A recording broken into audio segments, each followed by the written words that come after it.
Assalamualaikum warahmatullahi wabarakatuh. We are from Group 2. We will present to you about the multi-party system in Malaysia.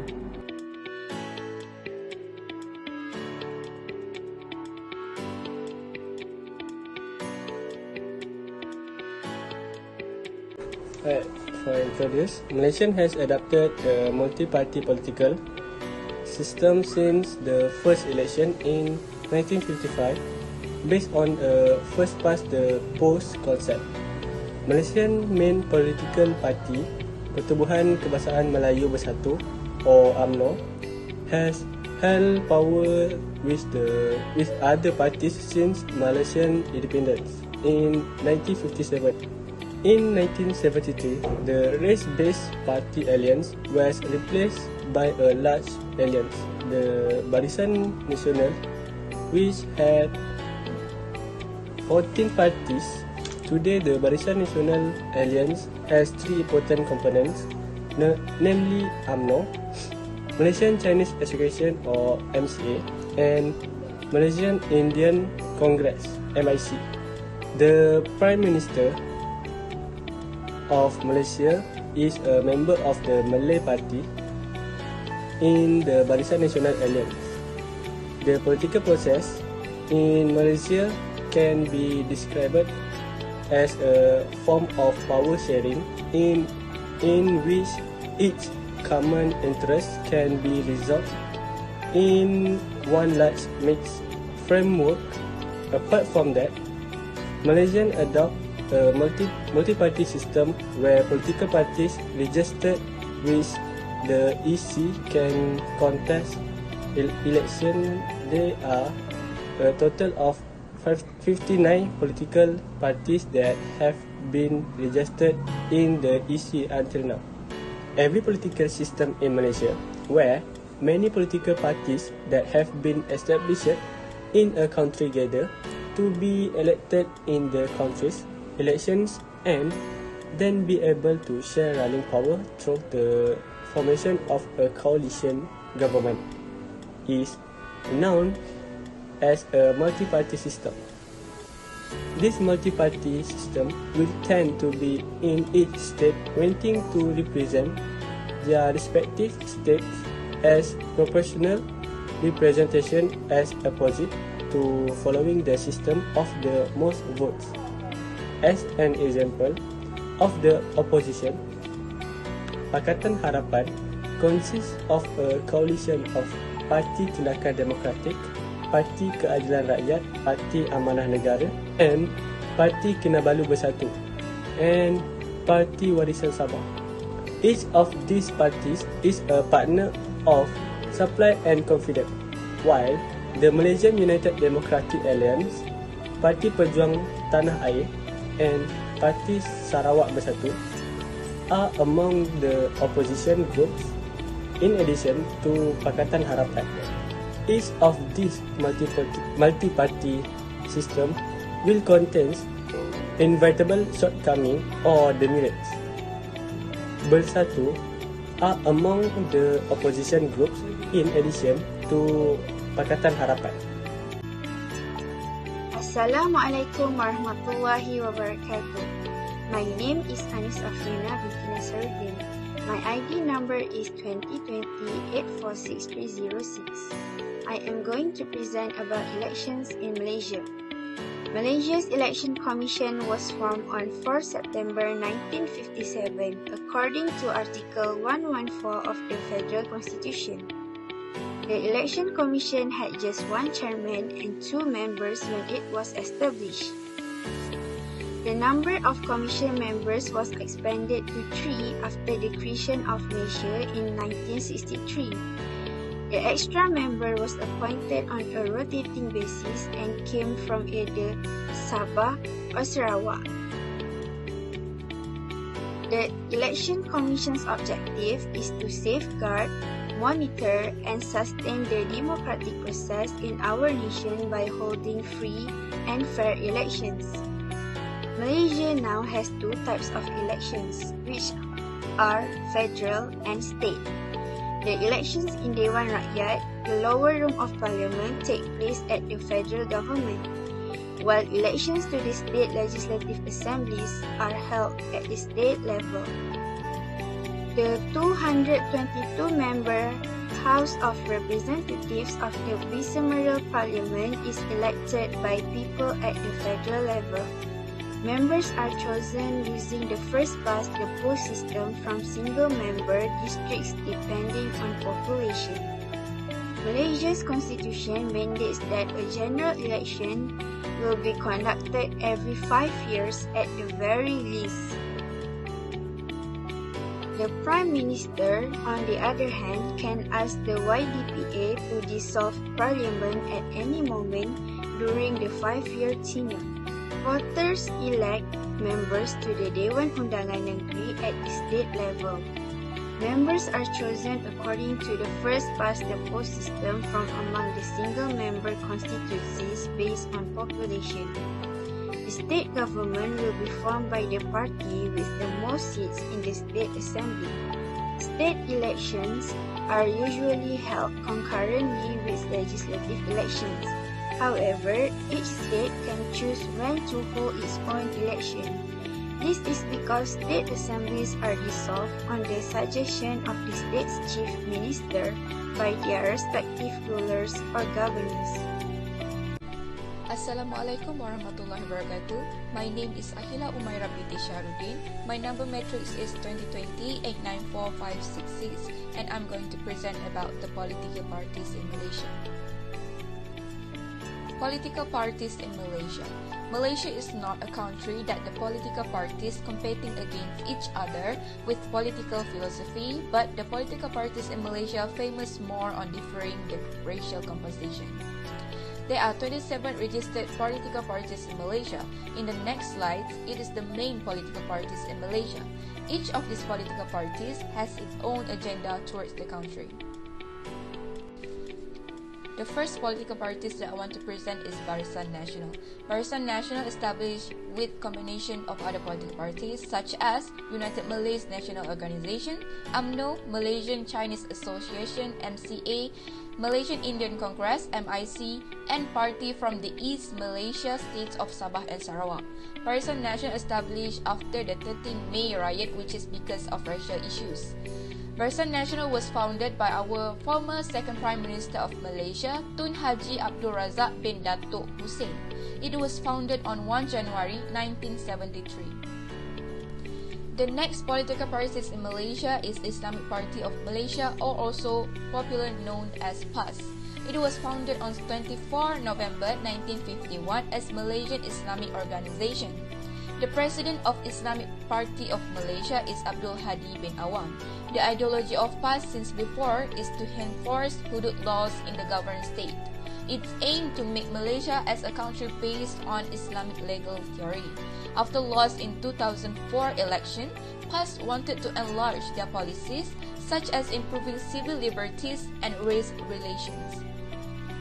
The next political parties in Malaysia is Democratic Action Party, or also known as DAP.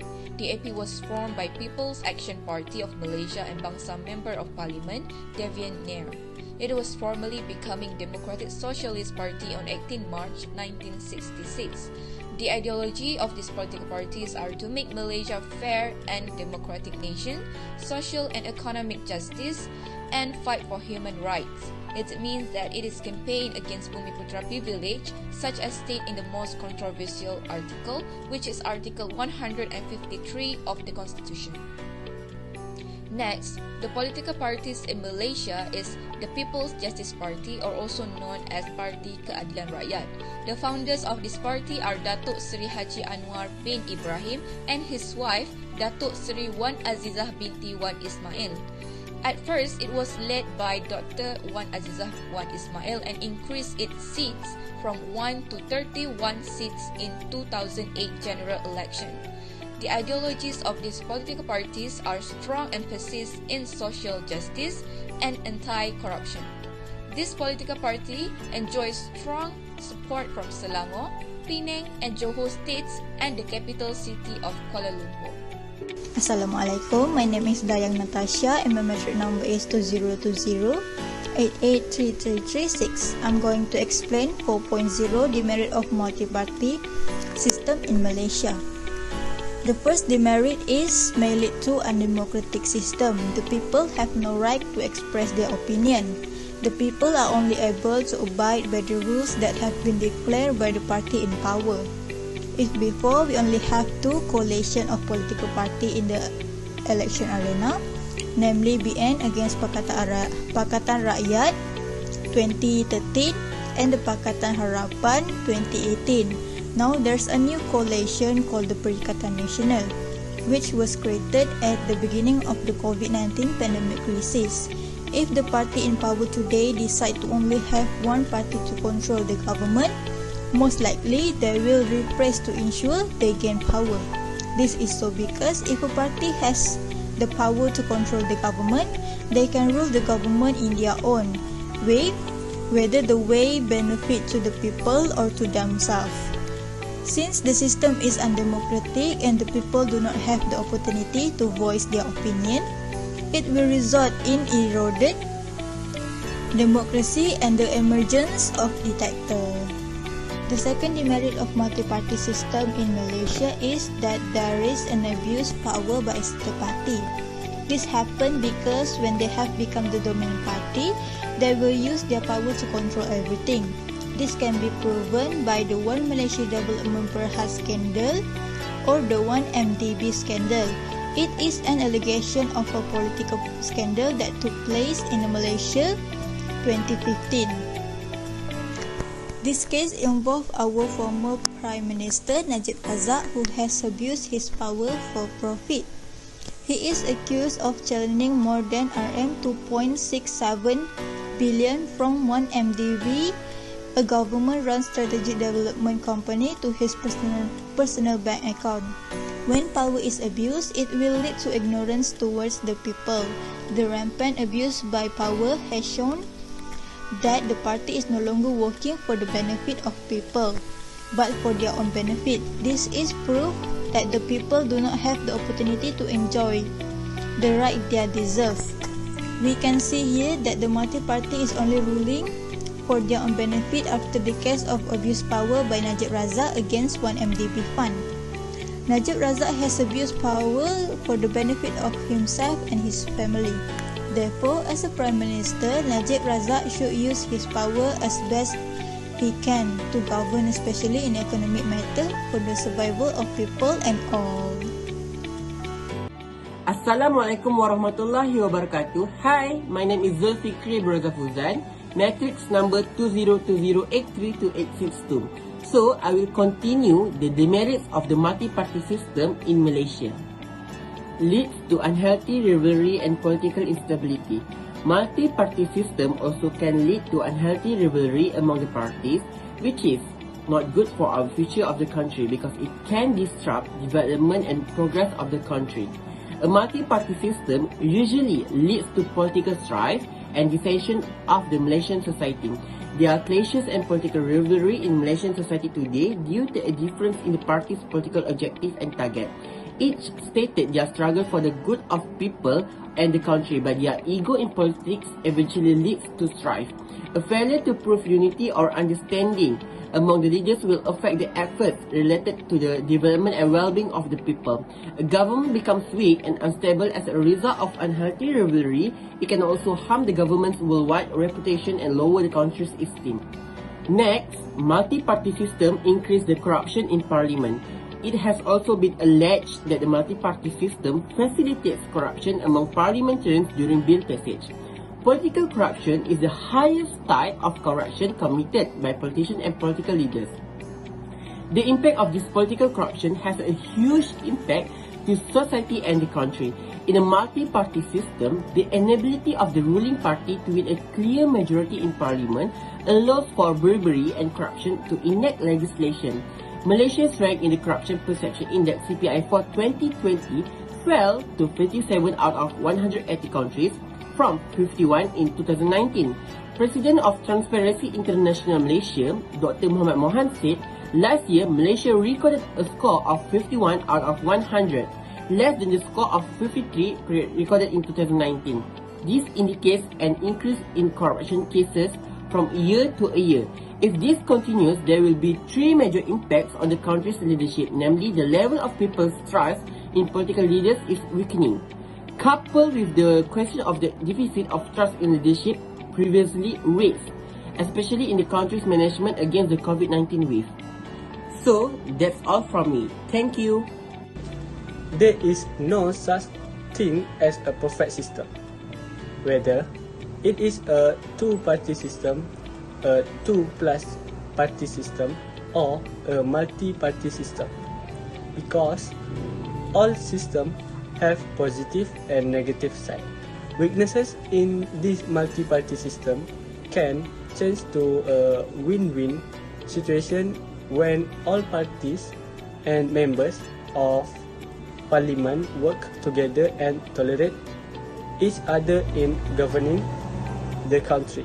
Like it or not, every political party needs to accept change that will have pros and cons in the political system to improve the country's democratic system well.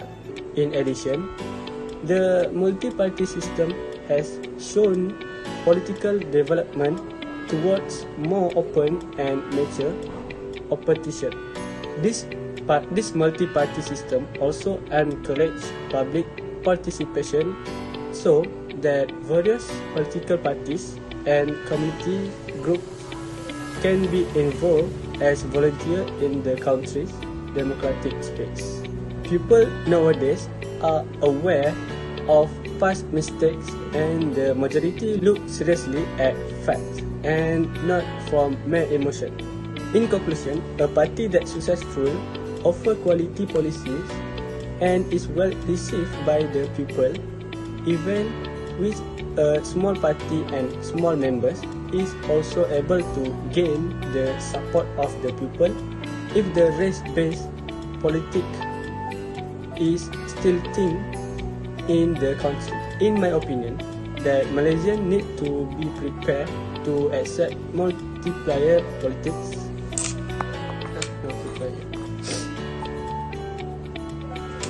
In my opinion, that Malaysians need to be prepared to accept multi-party system as a new reality.